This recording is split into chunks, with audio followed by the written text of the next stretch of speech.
Hi friends, అందరూ బాగున్నారా? నేను ఇప్పుడు సేమియా పాయసం చేస్తున్నాను. దీనికోసము కావలసిన పదార్థాలు సేమియాలు, చక్కెర, జీడిపప్పులు, నెయ్యి, ఇంకా పాలు. ఇప్పుడు పాయసం తయారీ విధానం చూద్దాం. ముందుగా స్టవ్ మీద ఒక గిన్నెను పెట్టి వేడయ్యాక 2 స్పూన్ల నెయ్యి వేయాలి.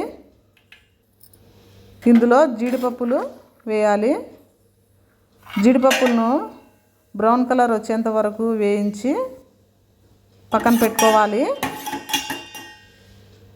నేను ఇక్కడ పాయసంను రోస్టెడ్ సేమియాలతో చేస్తున్నాను. రోస్టెడ్ సేమియాలతో పాయసం చేయడం వల్ల పాయసము చాలా టేస్ట్గా ఉంటుంది. చూడండి, సేమియాలను 1 కప్పు తీసుకోవాలి. జీడిపప్పులు వేయించిన గిన్నెలోనే ఈ సేమియాలను కూడా వేయాలి. తర్వాత పాలను పోయాలి.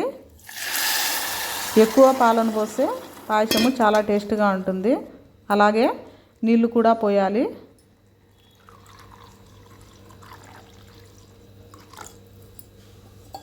తర్వాత మూత పెట్టాలి. కొద్దిసేపటి తర్వాత మూత తీసి చూస్తే చూడండి, పాయసము ఉడకడం స్టార్ట్ అయింది కదా. చూడండి, సేమియాలు ఉడకడం స్టార్ట్ అయినాయి. ఈ సేమియాలను ఒకసారి బాగా కలుపుకొని దీంట్లో చక్కెరను వేయాలి.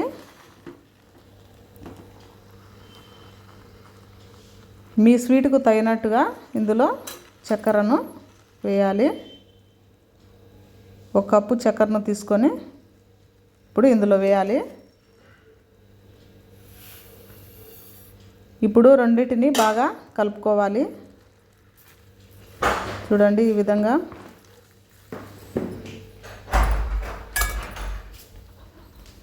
కలుపుకోవాలి.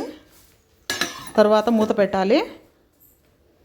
కొద్దిసేపటి తర్వాత మూతను తీసి చూస్తే వేడి వేడి పాయసం రెడీ అవుతుంది. చూడండి, ఉడుకుతుంది కదా. సేమియాలు బాగా మెత్తబన్నాయి. ఇప్పుడు పాయసము రెడీ అయింది.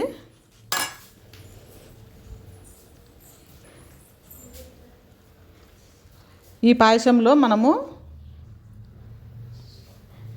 వేయించి పెట్టుకున్న జీడిపప్పులను వేసుకోవాలి. జీడిపప్పుతో పాయసం తింటే చాలా టేస్ట్గా ఉంటుంది.